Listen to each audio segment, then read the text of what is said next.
ਆਦਾਬ ਤੇ ਸਤਿ ਸ਼੍ਰੀ ਅਕਾਲ। ਤੁਸੀਂ ਜੁੜੇ ਹੋਏ ਹੋ ਪੰਜਾਬੀ ਰੇਡੀਓ ਯੂਐਸਏ ਦੇ ਨਾਲ। ਪੰਜਾਬੀ ਰੇਡੀਓ ਯੂਐਸਏ ਦੇ ਨੈਸ਼ਨਲ ਅਤੇ ਇੰਟਰਨੈਸ਼ਨਲ ਰੇਡੀਓ ਨੈਟਵਰਕਸ ਦੇ ਨਾਲ ਸਾਡੇ ਸਭ ਡਿਜੀਟਲ ਪਲੇਟਫਾਰਮ ਜਿਨ੍ਹਾਂ 'ਚ ਫੇਸਬੁੱਕ, ਯੂਟਿਊਬ, ਇੰਸਟਾਗ੍ਰਾਮ ਅਤੇ ਟਿਕਟੌਕ ਤੇ ਸਭ ਵੇਖਣ ਅਤੇ ਸੁਣਨ ਵਾਲਿਆਂ ਨੂੰ ਅਪਡੇਟ ਪਾਕਿਸਤਾਨ 'ਚ ਜੀ ਆਇਆਂ ਨੂੰ ਆਖਦੇ ਹਾਂ। ਮੈਂ ਹਾਂ ਆਪ ਸਭ ਦੇ ਨਾਲ ਮੌਜੂਦ ਪਰਵੀਨ ਮਸੂਦ ਤੇ ਮੇਰੇ ਨਾਲ ਸਾਥ ਦੇਣ ਲਈ ਮੌਜੂਦ ਨੇ ਮਸੂਦ ਮੱਲੀ ਜੀ। ਮਸੂਦ ਜੀ ਆਇਆਂ। ਬਹੁਤ ਧੰਨਵਾਦ ਪ੍ਰਵੀਨ। ਮੇਰੇ ਵੱਲੋਂ ਵੀ ਸਭ ਦਰਸ਼ਕਾਂ ਨੂੰ, ਸਭ ਸਰੋਤਿਆਂ ਨੂੰ ਦੋਵੇਂ ਹੱਥ ਜੋੜ ਕੇ ਸਲਾਮ, ਆਦਾਬ, ਸਤਿ ਸ਼੍ਰੀ ਅਕਾਲ। ਅੱਜ ਦੇ ਅਪਡੇਟ ਪਾਕਿਸਤਾਨ 'ਚ ਆਪ ਸਭ ਦਾ ਜੀ ਆਇਆਂ ਨੂੰ ਔਰ ਬੜਾ ਨਿੱਘਾ ਜਿਹਾ ਸਵਾਗਤ ਹੈ। ਅੱਜ ਅਮਰੀਕਾ ਦੇ ਵਿੱਚ 12 ਜੂਨ ਸਾਲ 2026 ਦਾ ਦਿਨ ਡੁੱਬ ਚੁੱਕਿਆ ਔਰ ਪਾਕਿਸਤਾਨ 'ਚ 13 ਜੂਨ 2026 ਹੋ ਚੁੱਕੀ ਹੈ। ਪਾਕਿਸਤਾਨ ਦੇ ਨਾਲ ਜੁੜੀਆਂ ਖਬਰਾਂ ਦਾ ਇਹ ਬੁਲਟਨ ਲੈ ਕੇ ਅਸੀਂ ਹਫਤੇ 'ਚ 5 ਦਿਨ ਮੰਡੇ ਟੂ ਫਰਾਈਡੇ ਅਮਰੀਕਾ ਮੌਜਬ ਔਰ Tuesday to Saturday Pakistan India ਮੌਜਬ ਅਮਰੀਕਾ ਤੋਂ ਪੰਜਾਬੀ ਰੇਡੀਓ ਯੂਐਸਏ ਦੇ ਫ੍ਰੈਸਨੋ ਕੈਲੀਫੋਰਨੀਆ ਸਟੂਡੀਓਜ਼ ਤੋਂ ਆਪ ਸਭ ਦੇ ਰੂਬਰੂ ਹਾਜ਼ਰ ਹੁੰਨੇ ਆ। ਇਹਨਾਂ ਖਬਰਾਂ ਨੂੰ ਤੁਸੀਂ ਪੰਜਾਬੀ ਰੇਡੀਓ ਯੂਐਸਏ ਦੇ ਰੇਡੀਓ ਸਟੇਸ਼ਨਾਂ ਦੇ ਨਾਲ ਸਾਡੇ ਡਿਜੀਟਲ ਪਲੇਟਫਾਰਮਸ ਤੇ ਵੇਖ ਵੀ ਸਕਦੇ ਹੋ। ਤੇ ਜੇ ਖਬਰਾਂ ਸਪਾਂਸਰ ਕਰਨੀਆਂ ਹੋਣ ਤੇ ਸਾਡਾ ਟੈਲੀਫੋਨ ਨੰਬਰ ਹੈ ਜੀ 408 272 5200 4082725200। वरने खबरां ले शहबाज शरीफ होरी कह रहे ने कि अमरीका ईरान समझौता बस सिरे लगन लगा है। लिखत पढ़त वाला काम भी जड़ा वो तकरीबन पूरा हो गया है।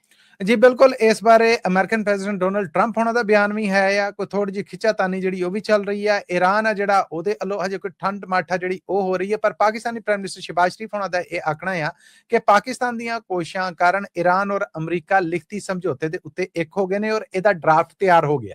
ਉਹਨਾਂ ਨੇ ਇਹ ਦਾਅਵਾ ਜਿਹੜਾ ਉਹ ਐਕਸ ਦੇ ਉੱਤੇ ਛੱਡੇ ਆਪਣੇ ਸਨਾਹ 'ਚ ਕਰ ਰਹੇ ਨੇ ਕਿ ਦੋਵੇਂ ਮੁਲਕ ਕਿਸੇ ਇੱਕ ਗੱਲ ਦੇ ਉੱਤੇ ਇੱਕ ਹੋ ਗਏ ਨੇ। ਇਹਦਾ ਐਲਾਨ ਹੋਣਾ ਬਾਕੀ ਹੈ।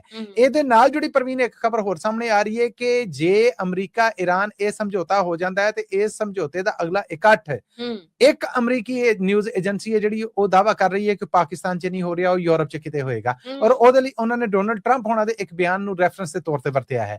ਜਦਕਿ ਪਾਕਿਸਤਾਨੀ ਪ੍ਰਾਈਮ ਮਿਨਿਸਟਰ ਸ਼ਹਿਬਾਜ਼ ਸ਼ਰੀਫ ਹੋਣਾ ਦਾ ਆਪਣੇ ਇਸ ਬਿਆਨ ਦੇ ਵਿੱਚ ਇਹ ਵੀ ਆਖਣਾ ਸੀਗਾ ਕਿ ਪਾਕਿਸਤਾਨ ਦੀਆਂ ਕੋਸ਼ਿਸ਼ਾਂ ਦੇ ਵਿੱਚ ਬਹੁਤ ਸਾਰੇ ਮੁਲਕ ਐਸੇ ਵੀ ਸਨ ਜਿਨ੍ਹਾਂ ਨੇ ਛੇੜਛਾੜ ਕੀਤੀ ਔਰ ਜਿਨ੍ਹਾਂ ਦੀ ਇਹ ਕੋਸ਼ਿਸ਼ ਰਹੀ ਕਿ ਇਹ ਜੰਗ ਆ ਜਿਹੜੀ ਇਹ ਨਾ ਮੁੱਕੇ, ਇਹ ਬੰਦ ਨਾ ਹੋਵੇ। ਸਾਨੂੰ ਖੁਸ਼ੀ ਹੈ ਕਿ ਪਾਕਿਸਤਾਨ ਨੇ ਦੁਨੀਆ ਦੇ ਵਿੱਚ ਜੰਗ ਮੁਕਾਉਣ ਲਈ ਔਰ ਅਮਨ ਆ ਜਿਹੜਾ ਉਹਦੇ ਵਾਸਤੇ ਆਪਣਾ ਕਿਰਦਾਰ ਨਿਭਾਇਆ ਔਰ ਹੁਣ ਇਹ ਮਾਮਲਾ ਜਿਹੜਾ ਇਹ ਸਿਰੇ ਚੜਨ ਲੱਗਾ ਹੈ। ਔਰ ਬਾਕੀ ਵੀ ਦੁਨੀਆ ਭਰ ਦੀਆਂ ਨਿਊਜ਼ ਏਜੰਸੀਆਂ ਦੇ ਵਿੱਚੋਂ ਬਹੁਤ ਸਾਰੀਆਂ ਵੱਡੀਆਂ ਨਿਊਜ਼ ਏਜੰਸੀਆਂ ਇਹ ਦਾਅਵਾ ਕਰ ਰਹੀਆਂ ਨੇ ਕਿ ਆਉਂਦੇ ਜਿਹੜੇ 12 ਤੋਂ 24 ਘੰਟੇ ਨੇ ਇਹਨਾਂ ਦੇ ਵਿੱਚ ਕੋਈ ਵੱਡਾ ਐਲਾਨ ਆ ਜਿਹੜਾ ਉਹ ਹੋ ਸਕਦਾ ਆ। ਡੋਨਲਡ ਟਰੰਪ ਉਹਨਾਂ ਦੇ ਬਿਆਨ ਨੂੰ ਵੀ ਇੱਕ ਵੱਡੇ ਬਿਆਨ ਦੇ ਤੌਰ ਤੇ ਸਾਹਮਣੇ ਰੱਖਿਆ ਜਾ ਰਿਹਾ, ਜਿਹੜਾ ਉਹਨਾਂ ਨੇ ਕੱਲ ਕਿਹਾ ਸੀਗਾ ਕਿ ਜੀ ਇਹ ਈਰਾਨ ਦੇ ਨਾਲ ਸਮਝੌਤਾ ਤਕਰੀਬਨ ਫਾਈਨਲ ਹੈ। ਫਿਰ ਹੁਣ ਇੱਕ ਬਿਆਨ ਉਹਨਾਂ ਦਾ ਹੋ ਰਿਹਾ ਹੈ ਕਿ ਈਰਾਨ ਮੀਡੀਆ 'ਚ ਜੋ ਕੁਝ ਦੱਸ ਰਿਹਾ ਹੈ ਸਮਝੌਤੇ ਦਾ ਹਿੱਸਾ ਨਹੀਂ ਹੈ। ਵਿਚਕਾਰ ਫਿਰ ਪਾਕਿਸਤਾਨੀ ਪ੍ਰਾਈਮ ਮਿਨਿਸਟਰ ਦਾ ਬਿਆਨ ਜਿਹੜਾ ਇਹ ਸਾਹਮਣੇ ਆਇਆ। ਹੁਣ ਮਾਮਲੇ ਸਿਰੇ ਜਦੋਂ ਚੜਨਗੇ ਤੇ ਫਿਰ ਪਤਾ ਲੱਗੇਗਾ ਕਿ ਇਹ ਦੋਵੇਂ ਧਿਰਾਂ ਨੇ ਜਿਹੜੀਆਂ ਇਹ ਰਾਜ਼ੀ ਕਿਸ ਗੱਲ ਤੇ ਹੋਈਆਂ। ਫੈਡਰਲ ਸਰਕਾਰ ਨੇ 18 ਖਰਬ 771 ਅਰਬ ਦਾ ਬਜਟ ਪੇਸ਼ ਕਰ ਦਿੱਤਾ ਹੈਗਾ। ਕੀ ਅਪਡੇਟ ਜੀ ਇਹ ਹੈ ਕਿ ਜਿੰਨਾ ਤੁਸੀਂ ਦੱਸਿਆ ਬਿਲਕੁਲ 1 ਰੁਪਈਆ ਇਹਦੇ ਚੋਂ ਘੱਟ ਨਹੀਂ, ਇਹਨਾਂ ਦਾ ਬਜਟ ਜਿਹੜਾ ਉਹ ਹੀ ਪੇਸ਼ ਕੀਤਾ ਗਿਆ ਆ। ਇਸ ਬਜਟ ਦੇ ਵਿੱਚ ਪ੍ਰਵੀਨ ਇਹ ਜਿਹੜਾ ਤੁਸੀਂ ਦੱਸਿਆ ਨਾ 18 ਖਰਬ ਦਾ ਯਾਨੀ 18,000 ਅਰਬ ਦਾ ਇਹ ਜਿਹੜਾ ਬਜਟ ਹੈ, ਇਹਦੇ ਵਿੱਚੋਂ ਸਿਰਫ 8,054 ਅਰਬ ਰੁਪਈਏ ਨੇ ਜਿਹੜੇ ਇਹ ਤੇ ਗੈਰ ਮੁਲਕੀ ਕਰਜ਼ੇ ਜਿਹੜੇ ਲਏ ਨੇ IMF ਕੋਲੋਂ, ਵਰਲਡ ਬੈਂਕ ਕੋਲੋਂ, ਏਸ਼ੀਅਨ ਬੈਂਕ ਕੋਲੋਂ, ਦੂਜੇ ਮੁਲਕਾਂ ਕੋਲੋਂ, ਸਾਊਦੀ ਅਰਬ, ਉਹਨਾਂ ਦਾ ਸੂਦ, ਉਹਨਾਂ ਦਾ ਵਿਆਜ ਲਾਉਣ ਦੇ ਉੱਤੇ ਖਰਚ ਹੋਣੇ। ਯਾਨੀ ਇਹ 18,000 ਅਰਬ ਦੇ ਵਿੱਚੋਂ ਸਿਰਫ 8,054 ਅਰਬ ਨੇ ਜਿਹੜੇ ਇਹ ਕਰਜ਼ਿਆਂ ਦਾ ਸੂਦ ਲਾਉਣ ਤੇ ਜਾਣਗੇ ਔਰ ਬਾਕੀ ਸਾਰਾ ਜਿਹੜਾ ਉਹ ਖਰਚ ਹੋਏਗਾ। 300 ਅਰਬ ਮੇਰੇ ਖਿਆਲ ਹੈ ਜਿਹੜਾ 3,000 ਅਰਬ ਉਹ ਰੱਖਿਆ ਗਿਆ ਹੈ ਜੰਗੀ ਮਾਮਲਿਆਂ ਦੇ ਉੱਤੇ। ਬਜਟ ਨੂੰ ਸਰਕਾਰੀ ਮੁਲਾਜ਼ਮਾਂ ਨੇ ਮਾਯੂਸ ਕਰੂਨ ਜਿਨ ਕਹਿੰਦੇ ਕਿ ਕਹਿ ਦਿੱਤਾ। ਜਿੰਨਾ ਮੁਲਕ ਦੇ ਵਿੱਚ ਪੈਟਰੋਲ ਦਾ ਰੇਟ ਔਰ ਮਹਿੰਗਾਈ ਤਾਂ ਚਲੀ ਗਈ ਹੈ, ਇਹ ਪੀਪਲਸ ਪਾਰਟੀ ਵੱਲੋਂ ਆਇਆ ਸੀਗਾ ਕਿ ਜੀ 50% ਇਹਦੇ 'ਚ ਵਾਧਾ ਕੀਤਾ ਜਾਏ।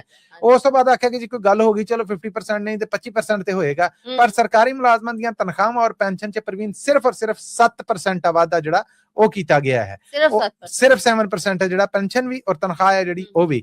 ਇਡਹਾਗ ਨੇ ਜਿਹੜੇ ਉਹਨਾਂ ਦੇ ਵਿੱਚੋਂ ਕੋਈ ਇੱਕ ਜਿਹੜਾ ਉਹ ਜ਼ਿੰਮ ਕੀਤਾ ਹੈ, ਬਾਕੀ ਨੇ ਜਿਹੜੇ ਉਹ ਉਸੇ ਤਰ੍ਹਾਂ ਪੈਂਡਿੰਗ ਨੇ। ਇਸ ਬਜਟ ਦੀਆਂ ਜਿਹੜੀਆਂ ਖਾਸ ਸ਼ਿਆਵਾਂ ਸਾਹਮਣੇ ਆਈਆਂ ਨੇ ਉਹਨਾਂ ਦੇ ਵਿੱਚ ਇਹ ਤਰੱਕਿਆਤੀ ਬਜਟ ਲਈ 3,675 ਅਰਬ ਰੁਪਈਏ ਨੇ ਜਿਹੜੇ ਉਹ ਰੱਖਣ ਦੀ ਸਲਾਹ ਆਈ ਹੈ।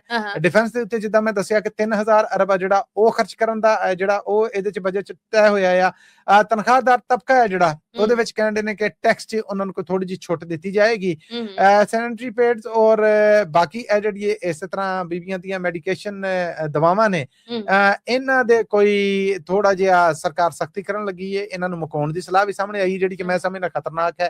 ਫਿਰ 2000 ਸੀਸੀ ਤੋਂ ਵੱਡੀਆਂ ਗੱਡੀਆਂ ਜਿਹੜੀਆਂ ਉਹਨਾਂ ਤੇ ਫੈਡਰਲ ਐਕਸਾਈਜ਼ ਡਿਊਟੀ ਹੈ ਜਿਹੜੀ ਉਹ ਲਾਗੂ ਕਰਨ ਦੀ ਸਲਾਹ ਆਈ ਹੈ। ਡਿਜੀਟਲ ਜਿਹੜਾ ਕੰਟੈਂਟ ਆ ਉਹ ਬਣਾਉਣ ਵਾਲੇ ਸੋਸ਼ਲ ਮੀਡੀਆ ਇਨਫਲੂਐਂਸਰਸ ਨੇ ਜਿਹੜੇ ਉਹਨਾਂ ਦੀ ਆਮਦਨ ਦੇ ਉੱਤੇ ਵਿਦਹੋਲਡਿੰਗ ਟੈਕਸ ਆ ਜਿਹੜਾ ਉਹ ਲੱਗ ਗਿਆ ਹੈ। ਸੋ ਇਹ ਵਿਦਹੋਲਡਿੰਗ ਟੈਕਸ ਲੱਗਣ ਦੇ ਨਾਲ ਇਹ ਇੱਕ ਹੁਣ ਸ਼ਿਕੰਜਾ ਜਿਹੜਾ ਜਾਲ ਇਹ ਨਵਾਂ ਪਾਇਆ ਗਿਆ। ਕ੍ਰੈਡਿਟ ਡੈਬਿਟ ਕਾਰਡ ਦੀ ਜਿਹੜੀ ਇੰਟਰਨੈਸ਼ਨਲ ਟ੍ਰਾਂਜੈਕਸ਼ਨਾਂ ਨੇ ਉਹਨਾਂ ਦੇ ਉੱਤੇ ਜਿਹੜਾ ਵਿਦਹੋਲਡਿੰਗ ਟੈਕਸ ਸੀਗਾ ਉਹਦੇ ਚ ਕੁਝ ਘਾਟਾ ਕਰਨ ਦੀ ਸਲਾਹ ਹੈ। ਸੁਪਰ ਟੈਕਸ ਹੈ ਜਿਹੜਾ ਉਹਨੂੰ ਘੱਟ ਕਰਨ ਦਾ ਐਲਾਨ ਕੀਤਾ ਗਿਆ ਔਰ 20 ਕਰੋੜ ਵਰੇਵਾਰ ਕਹਿ ਲਵੋ ਕਿ ਕਾਰੋਬਾਰ ਕਰਨ ਵਾਲੇ ਨੇ ਜਿਹੜੇ ਉਹਨਾਂ ਦੇ ਉੱਤੇ 1% ਫਿਕਸਡ ਟੈਕਸ ਹੈ ਜਿਹੜਾ ਉਹ ਲਾਇਆ ਗਿਆ। ਇਸ ਤੋਂ ਅੱਡ ਵੀ ਕੋਈ ਲੰਮੀਆਂ ਚੌੜੀਆਂ ਡਿਟੇਲਾਂ ਨੇ ਇਹਨਾਂ ਦੀਆਂ। ਦੂਜੇ ਪਾਸੇ ਇਹ ਹੈ ਕਿ ਸਰਕਾਰ ਇਹਨੂੰ ਆਵਾਮ ਦੋਸਤ ਬਜਟ ਕਹਿ ਰਹੀ ਹੈ ਪਰ ਆਵਾਮ ਆ ਜਿਹੜੀ ਉਹ ਇਸ ਬਜਟ ਤੋਂ ਕੋਈ ਨਹੀਂ ਉਹ ਖੁਸ਼ ਨਹੀਂ ਹੈ। ਇਮਰਾਨ ਖਾਨ ਦੀ ਪਾਰਟੀ ਨੇ ਬਜਟ ਰੱਦ ਕਰ ਦਿੱਤਾ ਹੈ। असद उमर ते फवाद चौधरी भी मुद्दत बाद सरकार खिलाफ बयानबाजी च सामने नजर आए। बिल्कुल जी, इमरान खान दी सियासी पार्टी दे प्रधान ने बैरिस्टर गौहर होने उन्हें आख्या किसी पासियों भी ये अवाम दोस्त बजट नहीं, ये सरकार ने अवाम दुश्मन बजट पेश किया है। किहड़े काम दे विच अवाम नूं रिलीफ दिता है, किथे अवाम दे भले दे वास्ते कुछ कीता है। ये सिर्फ लफ्जां दी और अखरां दी हेर फेर और धोखाधड़ी है जिहड़ी ओह आ, किसी किस्म दा कोई रिलीफ है जिहड़ा ओह इहदे च नजर नहीं आउंदा। ਇੱਥੇ ਤੱਕ ਉਹਨਾਂ ਨੇ ਕਿਹਾ ਕਿ ਮਾਲਦਾਰ ਲੋਕ ਨੇ ਜਿਹੜੇ ਉਹਨਾਂ ਨੂੰ ਹੀ ਰਿਲੀਫ ਦਿੱਤਾ ਗਿਆ। ਇਹ ਤਾਂ ਬਜਟ ਦੇ ਉੱਤੇ ਆਇਆ। ਫਿਰ ਉਸ ਤੋਂ ਬਾਅਦ ਜਿਹੜੀ ਗੱਲਬਾਤ ਚੱਲ ਰਹੀ ਸੀਗੀ ਕਿ ਇਮਰਾਨ ਖਾਨ ਦੇ ਮਾਮਲਿਆਂ ਦੇ ਉੱਤੇ ਤਹਿਰੀਕੇ ਇਨਸਾਫ ਔਰ ਹੁਕਮਰਾਨ ਧੜਾ ਬਹਿਣ ਜਾ ਰਿਹਾ ਆ, ਉਹਦੇ ਬਾਰੇ ਜਦੋਂ ਸਵਾਲ ਪੁੱਛਿਆ ਗਿਆ ਤੇ ਬੈਰਿਸਟਰ ਗੌਹਰ ਉਹਨਾਂ ਨੇ ਕਿਹਾ ਕਿ ਅਸੀਂ ਉਹਦੇ ਨਾਲ ਫੋਟੋ ਲਵਾਉਣ ਪ੍ਰਾਈਮ ਮਿਨਿਸਟਰ ਨਾਲ ਨਹੀਂ ਜਾਣਾ ਕਿ ਫੋਟੋ ਸੈਸ਼ਨ ਹੋ ਗਿਆ ਤੇ ਸਭ ਕੁਝ ਹੋ ਗਿਆ, ਅਸੀਂ ਪੱਕੀ ਪੀਡੀ ਗੱਲ ਕਰਨੀ, ਇਮਰਾਨ ਖਾਨ ਦੇ ਬਾਰੇ ਅਸੀਂ ਡਟ ਕੇ ਗੱਲ ਕਰਨੀ।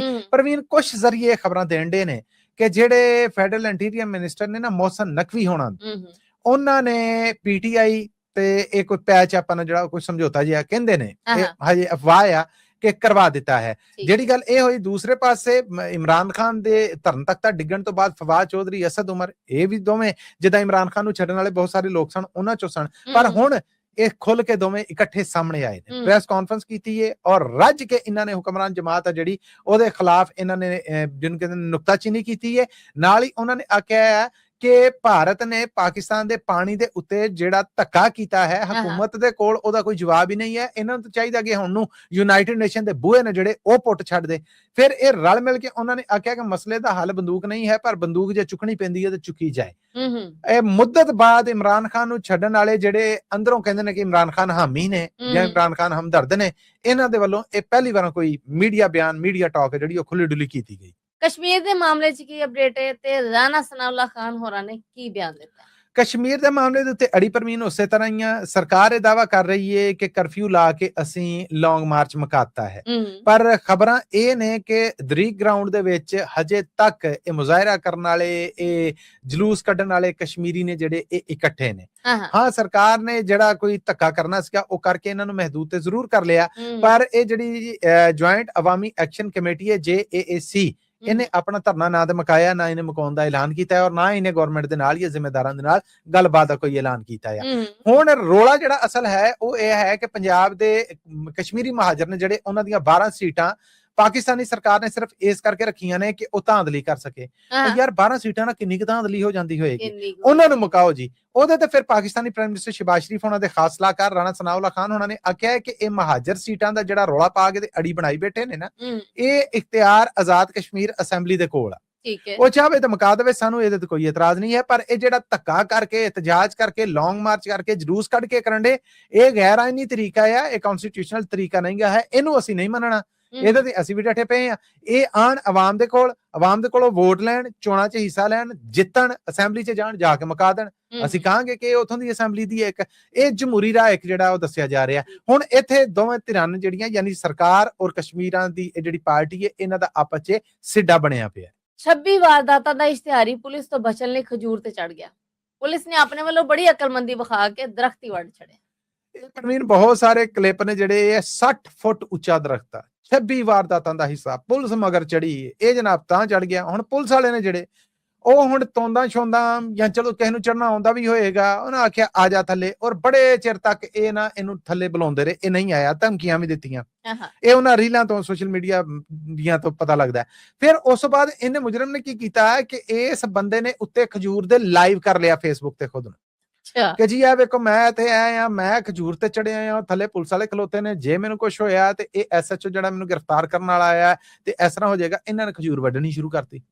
ਉਹ ਖਜੂਰ ਜਦੋਂ ਵੱਢਣੀ ਸ਼ੁਰੂ ਕੀਤੀ, ਉਹ ਵੀ ਉਸੇ ਤਰ੍ਹਾਂ ਉੱਤੋਂ ਲਾਈਵ ਰਿਹਾ। ਇੱਕ ਤੇ ਜਦੋਂ ਦਾ ਮੋਬਾਈਲ ਹੱਥ 'ਚ ਆ ਗਿਆ, ਹਰ ਬੰਦਾ ਆਪਣੀ ਤਰ੍ਹਾਂ ਦਾ ਲਾਈਵ ਜਾਣ ਡਿਆ। ਉਹਨੇ ਆ ਕੇ ਗਿਆ, ਵੇਖੋ ਜੀ ਮੈਂ ਹੁਣ ਇੱਥੋਂ ਡਿੱਗ ਪੈਣਾ, ਮੈਂ ਮਰ ਪੈਣਾ, ਤੇ ਮੇਰੇ ਮਰਨ ਤੋਂ ਬਾਅਦ ਕੋਈ ਰੱਬ ਦਾ ਐਸਾ ਨੇਕ ਬੰਦਾ ਜਿਹਨੂੰ ਰੱਬ ਦਾ ਡਰ ਹੋਵੇ, ਇਸ SHO ਤੇ ਪਰਚਾ ਕਰਾਇਓ। ਖਜੂਰ ਡਿੱਗੀ, ਫੱਟਰ ਹੋਇਆ, ਫੱਟਰ ਹਾਲ ਚ ਇਹਨਾਂ ਨੇ ਕਰ ਲਿਆ ਗ੍ਰਿਫਤਾਰ। ਗ੍ਰਿਫਤਾਰ ਕਰਨ ਤੋਂ ਬਾਅਦ ਹੁਣ ਸੋਸ਼ਲ ਮੀਡੀਆ ਤੇ ਇੱਕ ਨਾ ਬਹਿਸ ਜੀ ਛਿੜ ਗਈ ਹੈ। ਪੜ੍ਹੇ ਲਿਖੇ ਲੋਕ ਕਹਿ ਰਹੇ ਨੇ ਕਿ ਇਹ ਕਿਹੜਾ ਕਾਨੂੰਨ ਹੈ ਜਿਹੜਾ ਕਹਿੰਦਾ ਕਿ ਇਦਾਂ ਗ੍ਰਿਫਤਾਰ ਕੀਤਾ ਦਰਖਤ ਨੂੰ ਹੀ ਵੜ ਛੱਡਿਆ। ਦੂਸਰਾ ਉਹ ਕਹਿੰਦੇ ਨੇ ਕਿ ਜੇ ਡਿੱਗ ਕੇ ਕਈ ਘੰਟਿਆਂ ਤੋਂ ਇਹ ਉੱਤੇ ਲਮਕਿਆ ਰਿਹਾ, ਇਹ ਮਰ ਜਾਂਦਾ ਤੇ ਕੀ ਇਹਦੇ ਜੁਰਮਾਂ ਦੀ ਇਹ ਸਜ਼ਾ ਸੀ?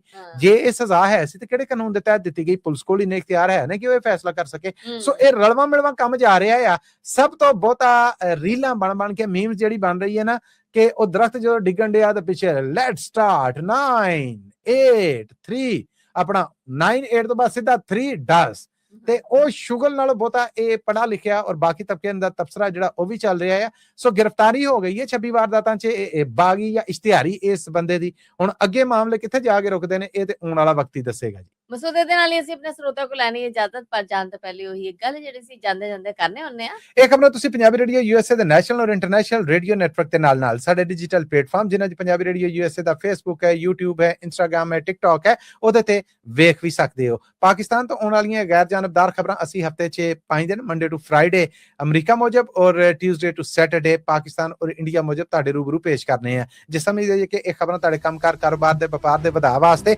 ਫਾਇਦਾਮੰਦ ਸਾਬਤ ਹੋ ਸਕਦੀਆਂ ਤੇ ਇਹਨਾਂ ਨੂੰ ਸਪਾਂਸਰ ਜ਼ਰੂਰ ਕਰਨਾ। ਸਪਾਂਸਰਸ਼ਿਪ ਲਈ ਸਾਡਾ ਟੈਲੀਫੋਨ ਨੰਬਰ ਹੈ ਜੀ 408 272 5200 4082725200। ਇਹਦੇ ਨਾਲ ਹੀ ਅਪਡੇਟ ਪਾਕਿਸਤਾਨ ਦੇ ਵਿੱਚ ਸਾਨੂੰ ਦਿਓ ਇਜਾਜ਼ਤ। ਅਗਲੇ ਅਪਡੇਟ ਪਾਕਿਸਤਾਨ ਤੱਕ ਲਈ ਮੇਰਾ ਤੁਹਾਡਾ ਸਾਡਾ ਸਾਰਿਆਂ ਦਾ ਰੱਬ ਰਾਖਾ।